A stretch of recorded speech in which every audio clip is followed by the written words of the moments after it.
أشهد أن محمدا عبده ورسوله أما بعد فأعوذ بالله من الشيطان الرجيم بسم الله الرحمن الرحيم الحمد لله رب العالمين الرحمن الرحيم الرحمن الرحيم مالك يوم الدين إياك نعبد وإياك نستعين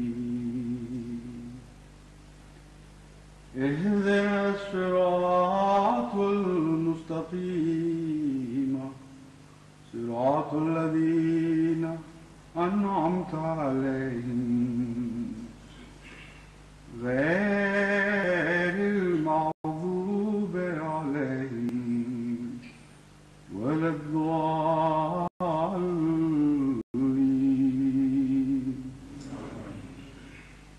ألم نجعل له عينين ولسانا وشفتين وهديناه النجدين فلاقتحم العقبة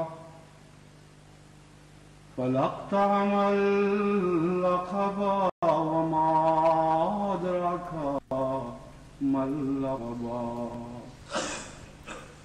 فك رقبة أو إطعام في يوم ذي مسغبة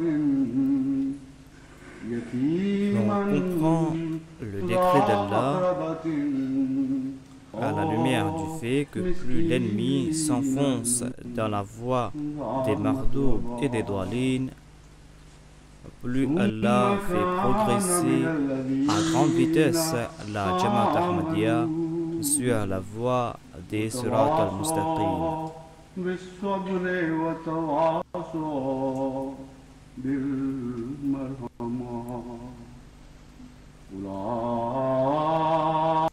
Ce décret s'applique à toutes les couches de la Jamaat Ahmadiyya dans tous les pays et on en témoigne quotidiennement. Et dans chaque coin du monde, l'on reçoit de telles nouvelles en ce sens. Le Messie premier s'est plaint de la persécution et des exactions de ses ennemis en quelques vers, et c'est aujourd'hui que l'on comprend la vraie portée de ses paroles. Il avait déclaré: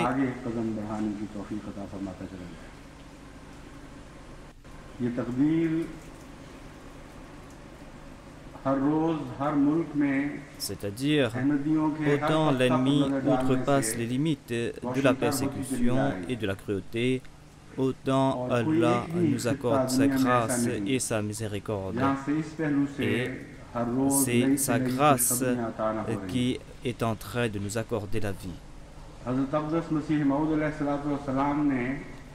En comprenant ce décret divin, à chaque fois quand la Jamaat Ahmadiyya a dû accomplir des actes de vertu, la Jamaat Ahmadiyya a fait davantage d'efforts en ce sens. Allah nous a ouvert de nouveaux horizons dans le domaine de la vertu. L'ennemi croit que la Jamaat n'a plus de possibilités, mais je vous donne la certitude qu'Allah, de par sa grâce, est en train de nous ouvrir de nouveaux horizons afin que nous puissions progresser dans le domaine de la vertu. Et il est impossible que la Jamaat Ahmadiyya ait pris une décision et que Allah ne nous donne pas la possibilité d'accomplir cette tâche. जमात अहमदिया के सामने जब भी नेकी की कोई राह दी आएगी, Dans les versets que j'ai cités au tout début de mon sermon, पहले से ज्यादा Allah तेजी से nous और a आगे बढ़ने की कोशिश करती है। enseigné des leçons और concernant नए l'humanité, नेकी के रास्ते mais खुदा il nous को a चला aussi जाएगा। avertis concernant des dangers और fatals. दुश्मन C'est quoi la ये समझता vertu? रहे कि जमात Que की signifie तौफीक la खत्म हो vraie चुकी है। sympathie? Quels en sont मगर les मैं आपको यकीन objectifs? दिलाता हूं, Quels sont les अल्लाह ताला dangers अपने à फजल से हर éviter? नई नेकी Tout के ce लिए sujet तौफीक a भी été बढ़ाता चला expliqué जाएगा। en détail और dans ये ces versets नामुमकिन है coraniques. कि जमात Et अहमदिया ces किसी नेक versets इक़दाम का फैसला करे renferment en fait une grande और खुदा prophétie ताला pour notre उस époque. तौफीक को न बढ़ा दे जो नेकी खातिर हमें महज खुदा ने Mais- अपने फजल से अता फरमाई है। Puisqu'au cours d'un sermon, जिन आयात il की me मैंने sera तलावत की है, impossible de commenter en détail, बनी नौ इंसान की हमदर्दी je vais vous mener droit au but न सिर्फ सबक हैं बल्कि बाज़ et खतरनाक je गलतियों vais से commenter मुतल्लिक़ भी फरमाई है। sur certains de ces versets. नेकी क्या है, सच्ची Allah हमदर्दी किसको déclare कहते हैं, Alam इसके naj'al मुताबिक lahu क्या है, aynayni कौन से wa खतरात हैं lisanan wa जिनसे बचना चाहिए। shafatayn. ये तमाम मज़मून कुरान करीम ने इन आयात में तफसील से बयान फरमाया। Ne lui और हकीकत में avons-nous ये pas आयात donné इस ज़माने deux के yeux? मुतल्लिक़ C'est-à-dire, एक अज़ीम शान est-ce que खुशबू nous बयान n'avons करती pas है। donné des yeux à ces personnes qui ne connaissent pas l'islam? Ici, le sujet est au singulier, mais Dieu s'adresse à l'homme en général, à l'humanité tout entière, à ces personnes qui ne connaissent pas la foi. Donc Dieu s'adresse à ces personnes en disant, est-ce que nous leur avons pas donné des yeux? Est-ce que nous ne leur avons pas donné les moyens de parler? Lisanan wa shafatayn. Est-ce que nous leur avons pas accordé une langue et deux lèvres afin que ces gens puissent s'exprimer et s'ils sont ignorants à propos de quelque chose, afin qu'ils puissent en poser des questions, et s'ils ne connaissaient pas Dieu, afin qu'ils puissent poser des questions à des personnes qui connaissent Dieu.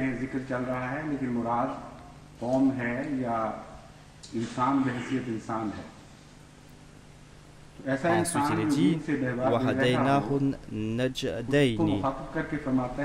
Et nous lui avons-nous pas indiqué les deux grands chemins, c'est-à-dire les voies du progrès et de la décadence. Ensuite, Allah déclare فَلَقْتَحْمَ الْعَقَبَةَ. Mais il n'a pas tenté de faire l'ascension, mais il a préféré la décadence. Il a abandonné la voie des efforts, mais il a choisi la voie facile qui mène au monde. Wama adraka mal aqaba. Et qu'est-ce qui te fera savoir ce que c'est l'ascension? Que signifie aqaba? C'est-à-dire, que signifie faire l'ascension dans la voie de la vertu? En réfléchissant sur ces versets, l'on comprend que les vertus sont de deux types. Najdain ne signifie pas la voie du bien comparée à la voie du mal. Ici, il y a deux types de vertus. Il y a ces vertus, ces actes méritoires qui concernent le monde matériel. Et même les gens qui n'adorent pas Dieu possèdent ces qualités. Mais il y a aussi des qualités que l'on voit en des hommes de Dieu, et ces qualités mènent vers Dieu. En dépit de la ressemblance entre ces deux types de vertus, la différence est manquante. Mais malheureusement, les gens ne font pas cette différence, et certains disent que les non-pratiquants possèdent des vertus que les pratiquants ne possèdent pas. Ici, Allah est en train de faire la différence entre deux types de vertus. Il y a les vertus qui concernent l'aqaba, c'est-à-dire des vertus qui requièrent effort et sueur, des vertus que l'on accomplit pour la cause de Dieu. Et ces vertus possèdent des qualités qui lui sont propres. Et ensuite, il y a des vertus ostentatoires, et ces vertus possèdent leur qualité. Et il y a une différence entre ces deux vertus.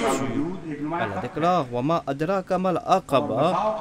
Et comment est-ce que nous allons te faire savoir c'est quoi l'ascension? La qualité de base est Faqr Raqaba, cette vertu qui a trait à l'humanité.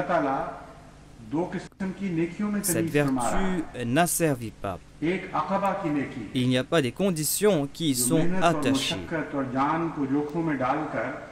C'est-à-dire, dans certains cas, il y a une sympathie qui est parée d'objectifs politiques ou nationaux où l'on fait la différence entre les races, où les uns essayent d'asservir les autres à travers leurs vertus. Elle déclare que si vos actes de vertu possèdent ces qualités, alors vous n'êtes pas en train d'accomplir l'aqaba, vous n'aurez rien en retour, car au nom de la vertu, vous avez asservi des peuples.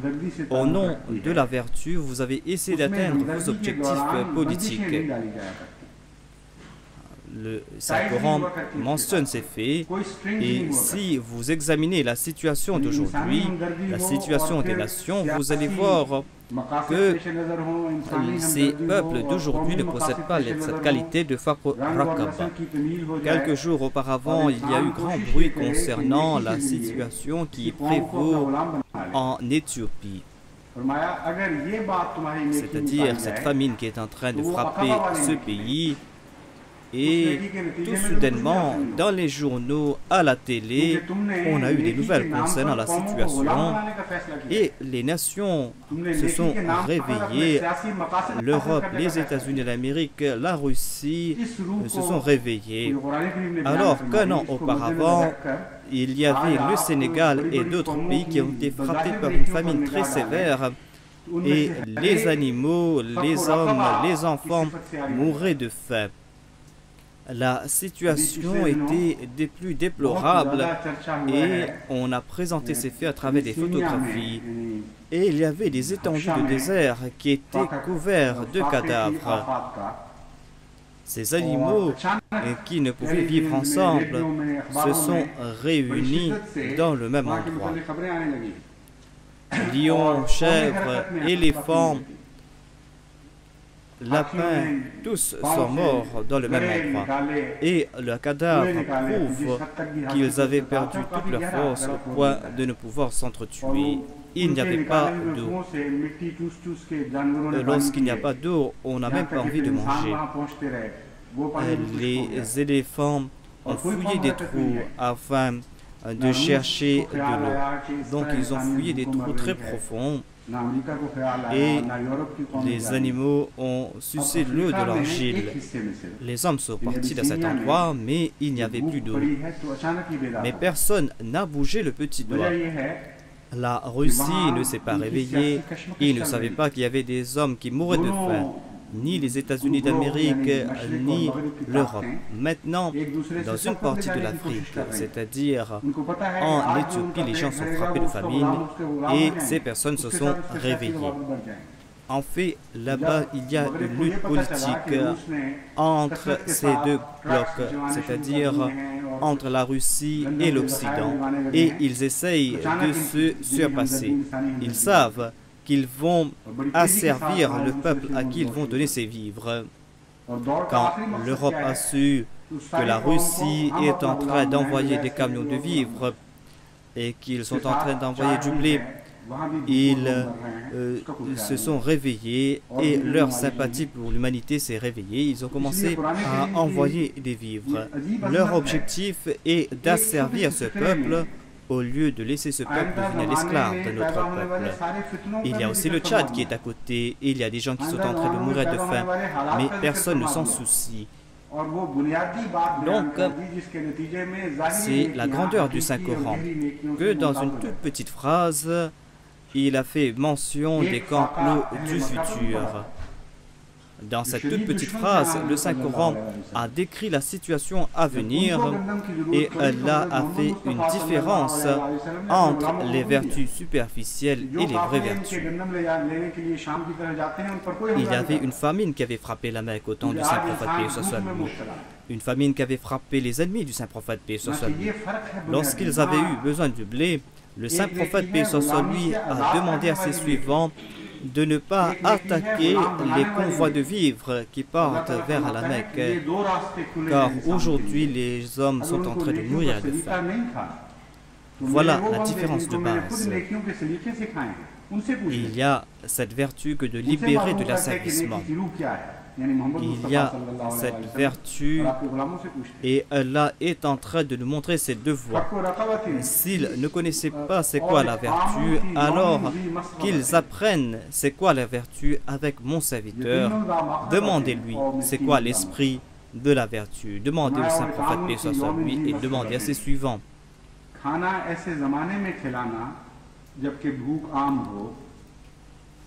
أو إطعام في يوم ذي مسغبة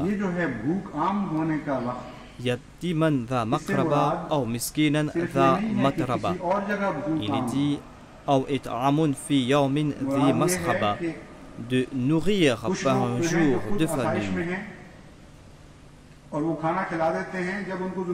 Quand la famine règne, signifie pas que quand la famine règne dans un endroit spécifique, ici cela veut dire qu'il y a des personnes qui vivent dans l'aisance et qu'ils sont en train de nourrir d'autres alors qu'ils n'ont pas besoin de cette nourriture. Mais il y a aussi ces serviteurs de Dieu qui eux-mêmes sont frappés de famine, des personnes qui ont besoin de la nourriture. Mais ces personnes sont en train de nourrir les autres. Voilà ce que signifie l'aqaba. Il y a des gens qui ont des surplus de nourriture et ils ont ce problème à savoir que faire de cette nourriture. S'ils vont placer cette nourriture sur le marché, cela va affecter le marché, le prix de la viande va diminuer et les producteurs de viande seront affectés et tout le système économique sera affecté. Si les prix des œufs diminuent, alors les producteurs d'œufs seront affectés économiquement. Par exemple, s'il y a un surplus d'œufs, après quelques jours, ils n'arrivent plus à écouler leur stock et ils en sont affectés. Donc, la situation en Europe est qu'ils produisent autant de nourriture qu'ils n'arrivent plus à en écouler et ils se demandent comment réduire cette production. Et la nourriture est en train de pourrir ici. Voilà ce qui s'est passé l'année dernière et l'année d'avant. Il y a eu des surplus de viande, des surplus d'œufs et ils n'arrivaient plus à en consommer. Un ministre de l'Éthiopie a déclaré qu'aujourd'hui vous vous tournez vers nous alors que le danger est tel que même si vous essayez de vous surpasser les uns les autres, il y aura des centaines de personnes qui vont mourir devant vos yeux et vous ne pourrez rien faire car la logistique nécessaire n'est pas en place et il y a des endroits reculés à atteindre et vous ne pourrez partir dans ces endroits. Vous ne pourrez distribuer ces biens et ces vivres. Vous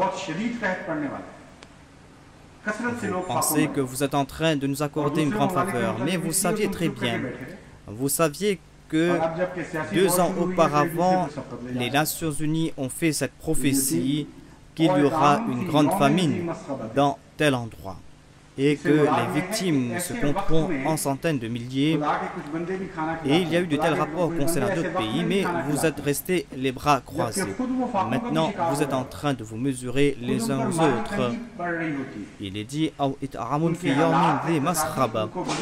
Cela signifie il y a des serviteurs de Dieu qui nourrissent les autres lorsqu'ils sont eux-mêmes frappés de famine, lorsqu'ils sont eux-mêmes dans une situation économique difficile. Apparemment, leur situation ne leur permet pas de dépenser sur les autres, mais même dans cette situation, ils dépensent sur les autres. Voilà ce qu'avait déclaré Allah. Ils dépensent pour la cause de Dieu.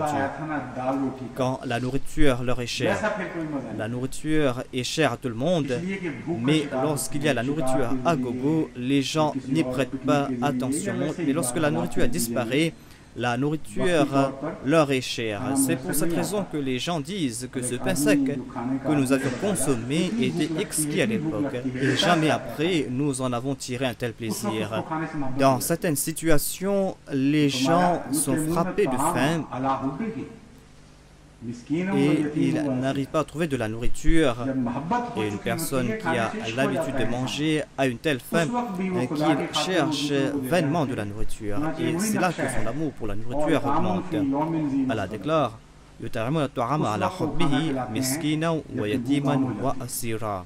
ils nourrissent les autres pour la cause d'Allah, même lorsqu'ils ont un très grand amour pour la nourriture. Voilà ce qui a été dit ici. Ils nourrissent par un jour de famine. Lorsque la famine règne,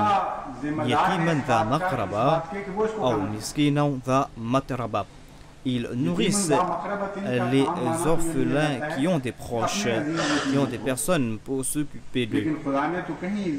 Ils ne pensent pas à la relation entre ces orphelins et les autres, mais ils pensent qu'ils ont plus de responsabilités eux-mêmes.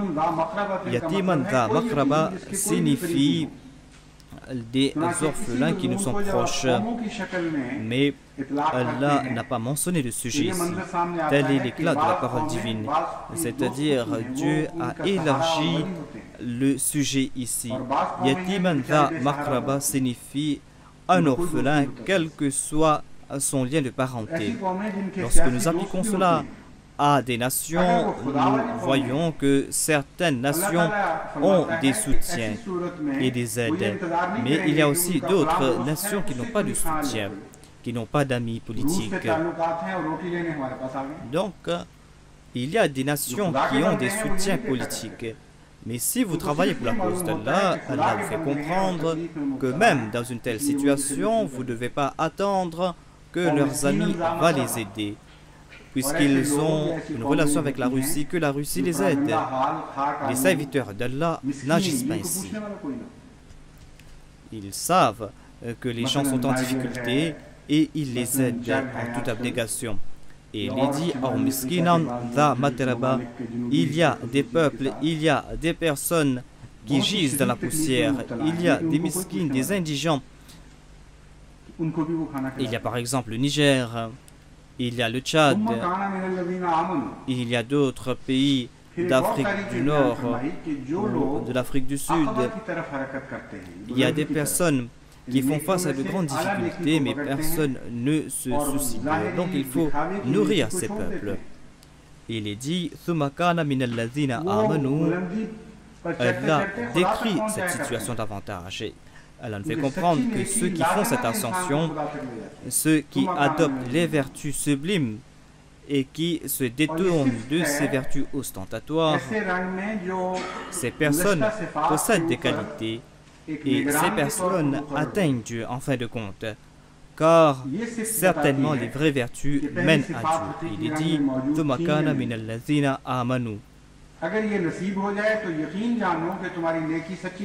et ces qualités qui sont mentionnées ici sont des surveillants sur les autres sujets mentionnés plus haut. Ce sujet nous fait comprendre si ces vertus étaient réelles ou virtuelles. Si vous possédez ces qualités, alors sachez que vos vertus étaient sincères et que vous avez fait cette ascension. Mais si vous n'avez pas eu la foi en résultat de vos vertus, alors ces vertus n'ont aucune valeur.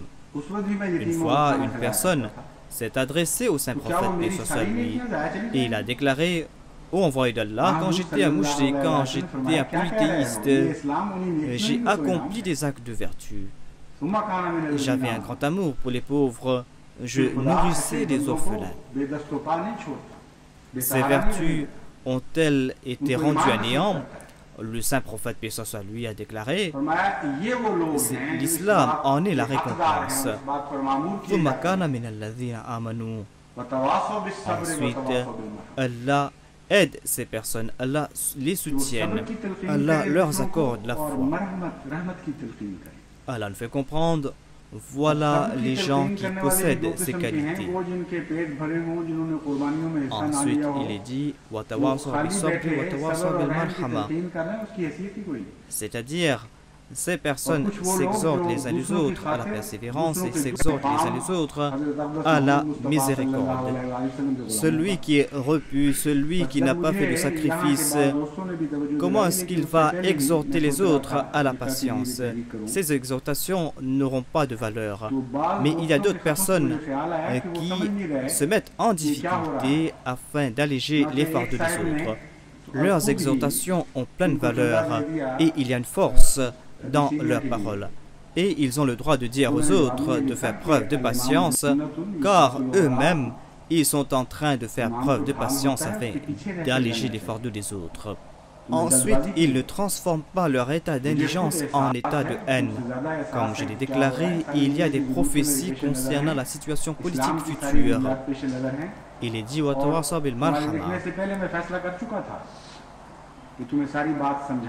si on exacerbe un indigent, il va se soulever contre les riches et les nantis.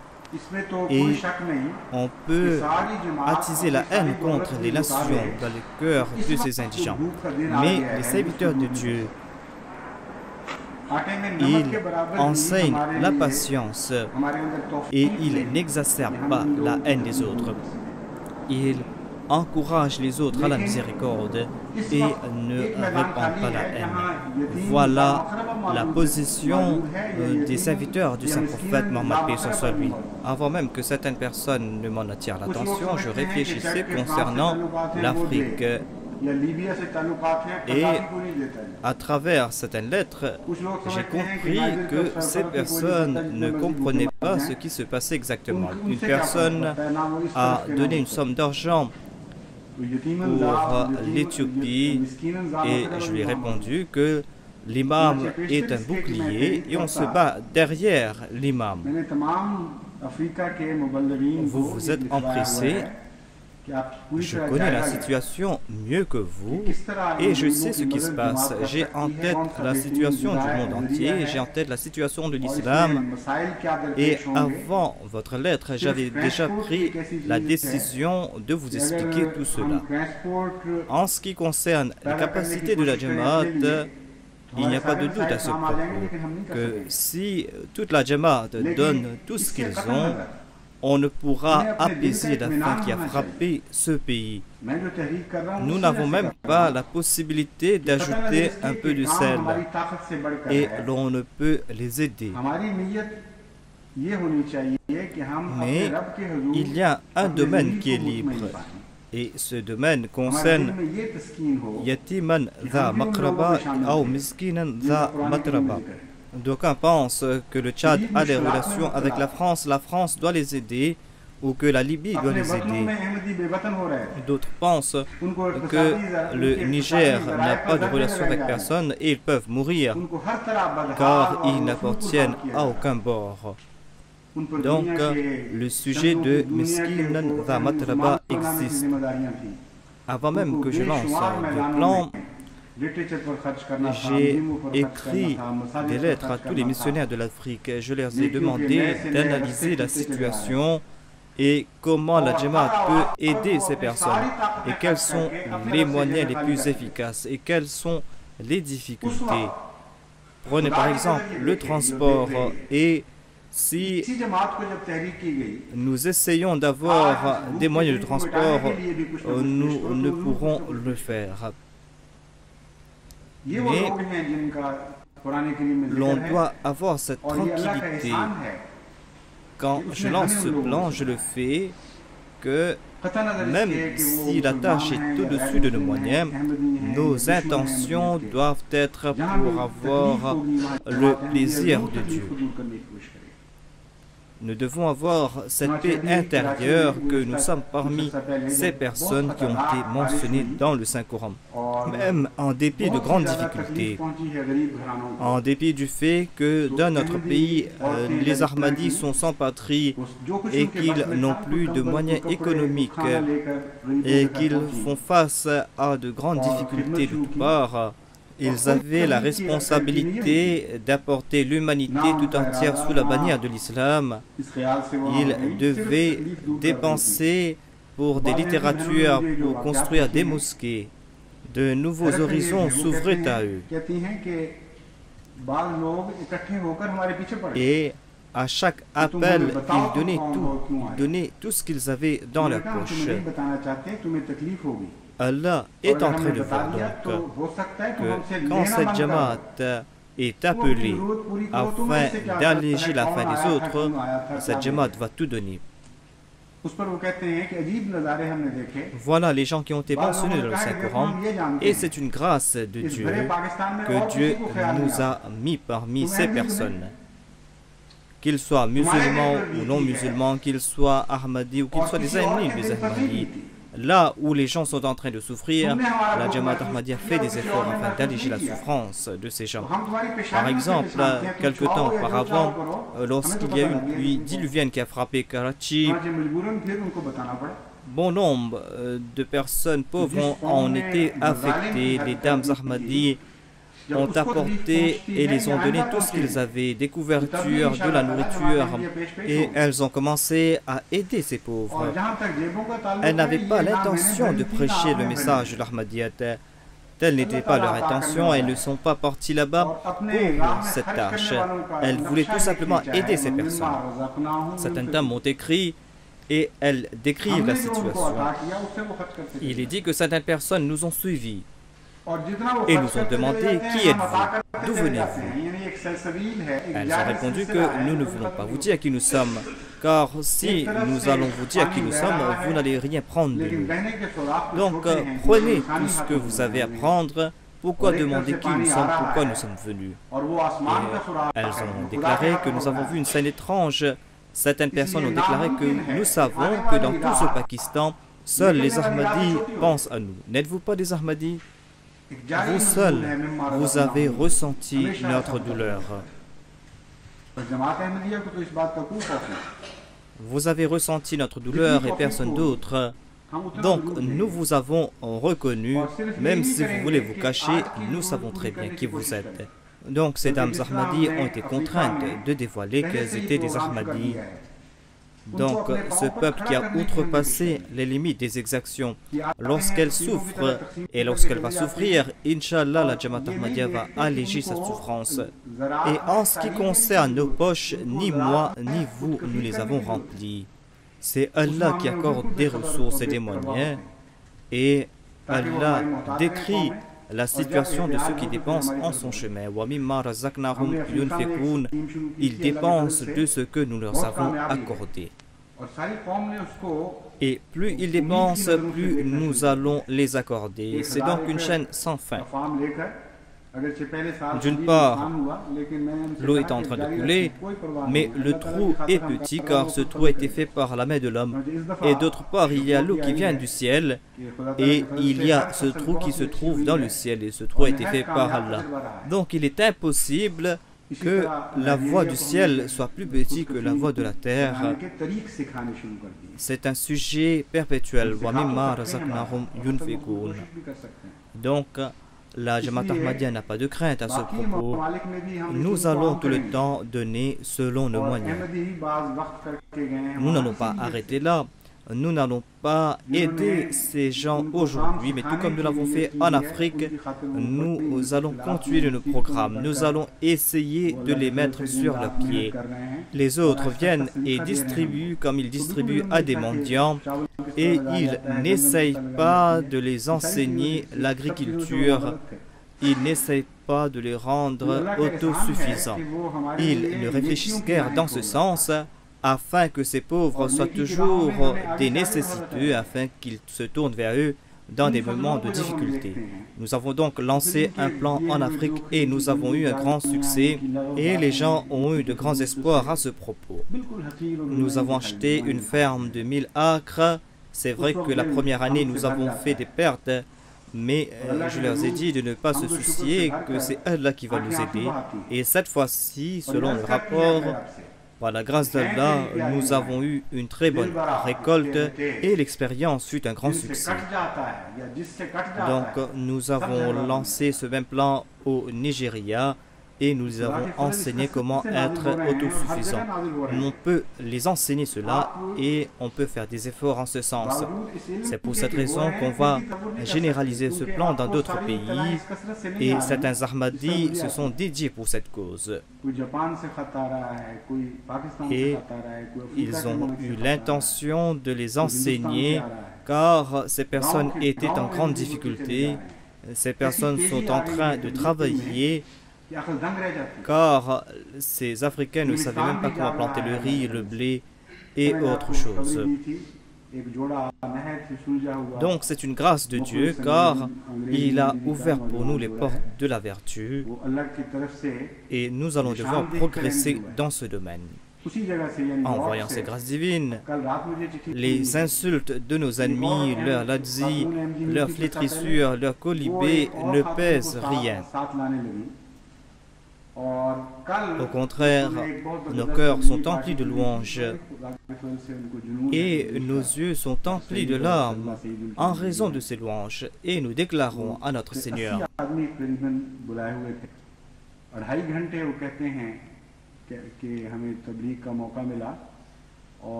Donc, les grâces divines sont en train de pleuvoir sur nous et partout. Vous ne pouvez imaginer cela, en dépit du fait que vous avez peut-être eu des nouvelles à ce propos. Car moi, j'ai les nouvelles du monde entier. Il y a des lettres qui viennent du Japon, du Pakistan, de l'Afrique. Il y a des lettres qui viennent de l'Inde. Il y a des villages entiers qui sont devenus Ahmadis. Et le tablir a progressé et l'on est tout ébahi.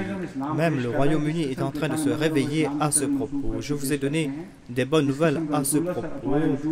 Il y a un jeune couple d'Anglais qui a embrassé l'Ahmadiyya. Ils ont vu des signes de la part d'Allah. Ils viennent du York. Et hier, j'ai reçu une lettre qu'il y a une dame qui a embrassé l'Ahmadiyya et elle a apporté une autre dame avec elle. Et hier, ils ont organisé un programme dans cette région. Il y a le docteur Saïd et son épouse qui avaient organisé ce programme et environ 80 personnes étaient présentes et ils ont eu la possibilité de présenter le message de l'islam pendant plusieurs heures.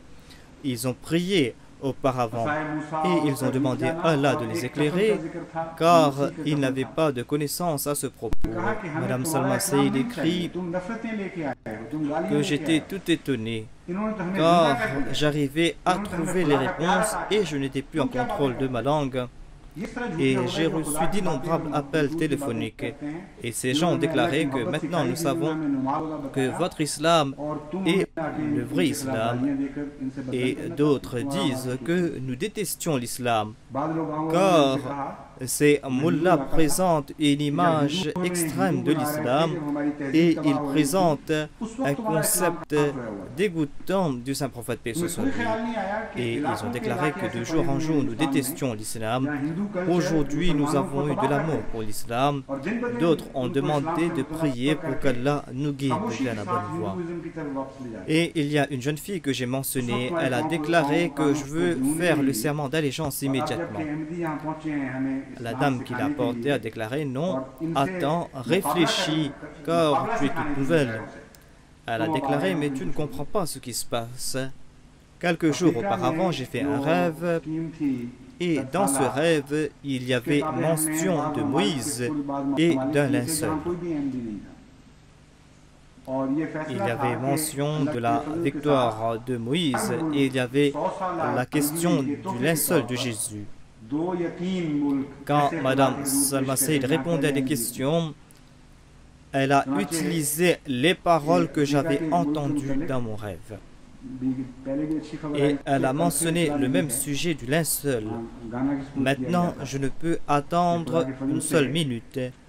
Et elle a téléphoné, elle a déclaré que je veux faire le serment d'allégeance immédiatement. Et elle a fait son serment et maintenant elle m'a envoyé sa formulaire de bay'a. Il y a environ 70 personnes qui ont embrassé l'Ahmadiyya en Allemagne et ils sont en train de s'intéresser davantage. En Inde aussi, il y a des villages entiers qui ont embrassé l'Ahmadiyya. Hier, j'ai reçu une lettre.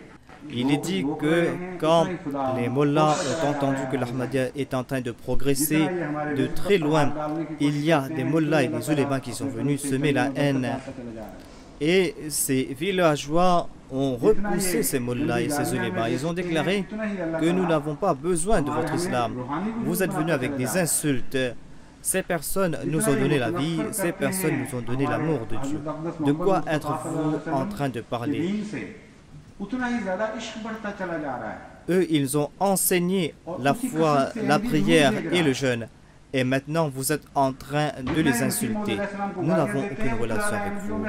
Certaines personnes ont déclaré, c'est une région d'hindous, ils ont déclaré que quand les hindous nous transformaient en hindous, lorsqu'ils ont détruit notre islam, où était votre islam à vous? N'avez-vous pas réfléchi qu'il y a de telles régions en Inde où la culture hindoue a tué les musulmans?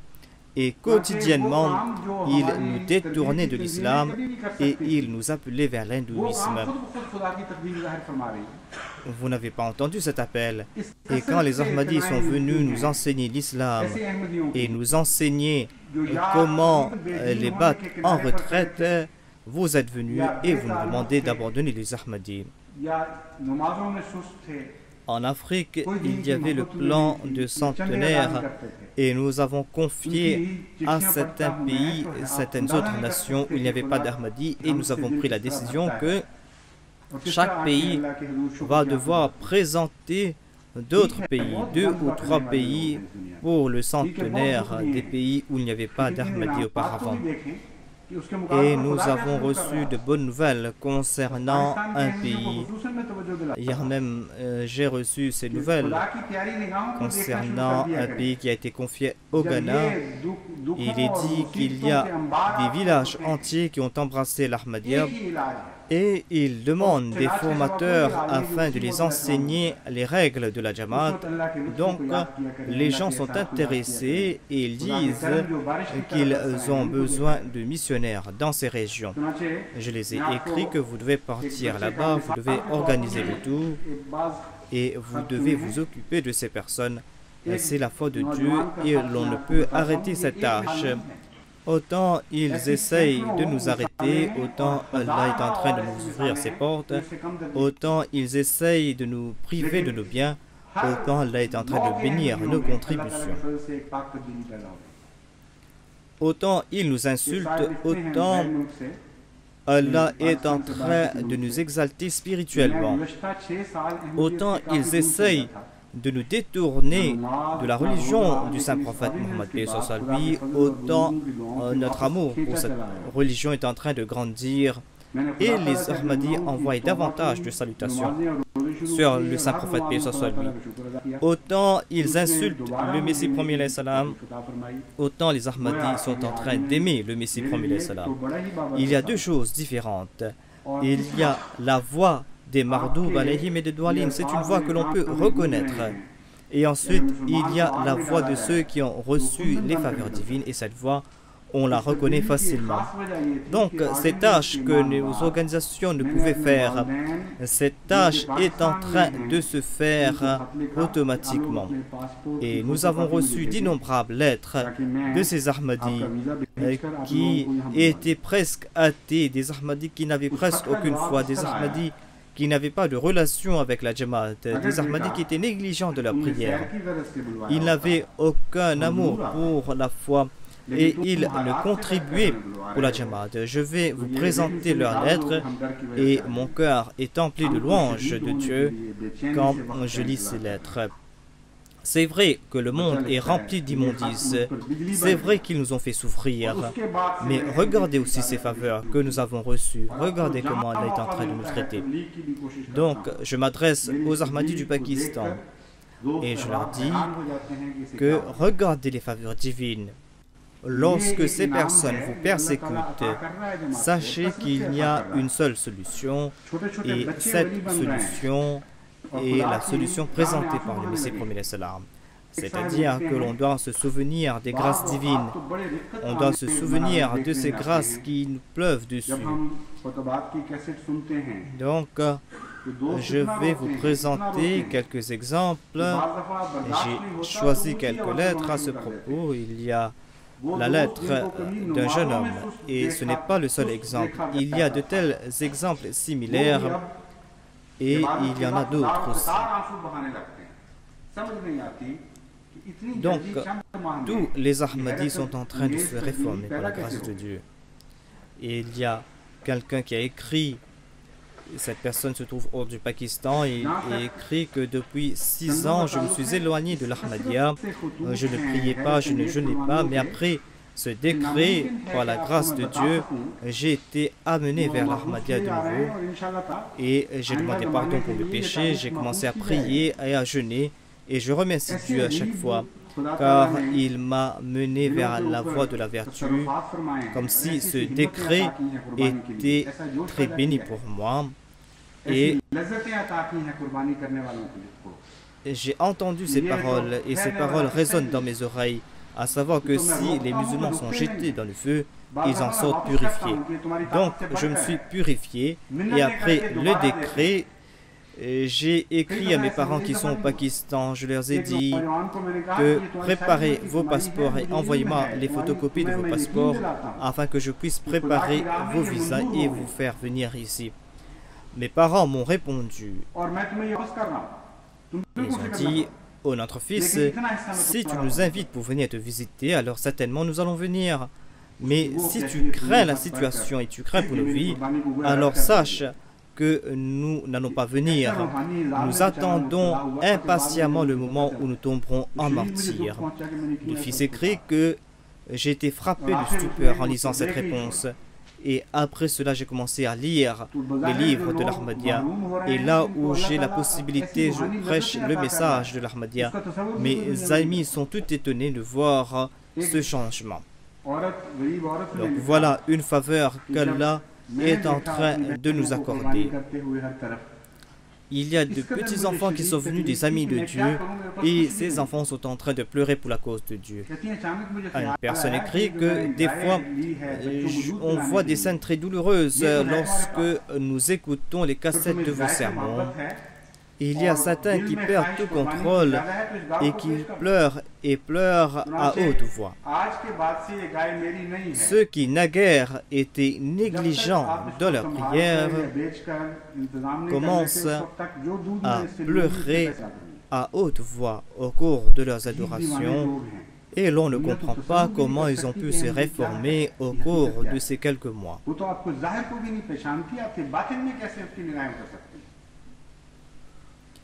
En ce qui concerne les contributions, j'ai reçu d'innombrables lettres concernant des sacrifices extraordinaires, et il me sera impossible d'en faire mention. Ces lettres seront préservées dans l'histoire. Allah a ouvert les cœurs et Allah a donné des sens de sacrifices extraordinaires à certaines personnes. Allah les a donné un grand plaisir à accomplir ces sacrifices. Et cette histoire ne va pas s'arrêter là. Je ne peux les arrêter. Des fois, je leur retourne leur argent en disant que cela dépasse vos capacités. Mais ils contribuent de nouveau. Cela s'est passé à plusieurs reprises. Il y a un jeune homme qui m'a donné toutes ses économies, et je lui ai donné la certitude qu'Allah a accepté ses sacrifices, mais qu'il doit reprendre ses biens. Je lui ai dit que je te retourne ses biens, ne te soucie pas, je vais accepter une partie de ce que tu as donné. En lisant ma lettre, il croyait que j'avais rejeté ses sacrifices. Il a été tourmenté spirituellement. Et plus tard, moi-même, j'ai pensé pourquoi ai-je dû dire de telles paroles. Et il m'a tout donné quand même. Donc apparemment, ces personnes vivent dans un état de privation, mais Allah les accorde des plaisirs extraordinaires, des plaisirs que le monde ne peut imaginer. Il y a une dame qui m'a écrite, elle a déclaré que quand j'ai vu des femmes contribuer pour la cause de Dieu, j'ai eu une très grande douleur, que je n'avais rien pour donner. Et elle a déclaré que je me suis souvenu que j'avais une vache pour en traire du lait pour donner à mes enfants. Et je me suis dit que j'ai cette vache. Si tu as de l'amour pour cette vache et que tu as le désir de faire des sacrifices, alors présente cette vache. Donc, à partir de maintenant, cette vache ne m'appartient plus. Tant que vous n'allez pas prendre cette vache, vous n'allez pas la vendre, tout le lait que je vais en tirer, je vais le contribuer pour la cause de Dieu. Le monde ne peut imaginer c'est quoi l'Ahmadiyya. Ces personnes ne peuvent vous reconnaître de l'extérieur. Comment est-ce qu'ils vont reconnaître votre intérieur? Il y a une lettre d'une jeune fille. Elle écrit que nous écoutions une cassette où vous faisiez mention des sacrifices de certaines dames. Elle écrit que, en entendant cela, j'ai eu un grand désir et je me suis tourné vers ma mère et j'ai déclaré, est-ce que cela ne vous fait pas de l'effet? Quand j'ai regardé ma mère, j'ai vu qu'elle enlevait ses bijoux et elle pleurait à chaudes larmes. Et j'ai pensé que j'ai eu des doutes à propos de ma mère. C'était les seuls bijoux qu'elle avait et sa mère était en train d'enlever ses bijoux. Est-ce qu'ils peuvent vous détruire? Je jure par Dieu, ils ne pourront vous détruire. Vous allez vivre pour tout le temps. C'est l'esprit du Saint-Prophète qui vit en vous. Ce sont les qualités du Saint-Prophète Mohammed paix sur lui. Et ce sont ces qualités qui vous accordent cette vie. Allah ne pourra les laisser vous détruire. La création peut être détruite, mais l'esprit de l'Ahmadiyya ne sera jamais détruit. Car c'est l'esprit du Saint-Prophète Mohammed paix sur lui. Et jamais Allah ne va laisser détruire cet esprit. Ils sont en train d'effacer la kalima. C'est un pays musulman et les soldats et les préposés de l'État reçoivent l'ordre d'effacer la kalima. Est-ce que cela s'est passé dans l'histoire du monde? Malheureusement, ils ont dû voir ce jour où un pays a été accordé à l'islam et l'État n'a pas d'autre tâche que d'effacer la kalima. Nous avons aussi vu que dans une mosquée, lorsqu'un magistrat et les policiers sont venus pour effacer la kalima, ils ont déclaré que nous avons reçu l'ordre que s'ils ne laissent pas les mollahs effacer la kalima, alors nous devons l'effacer nous-mêmes.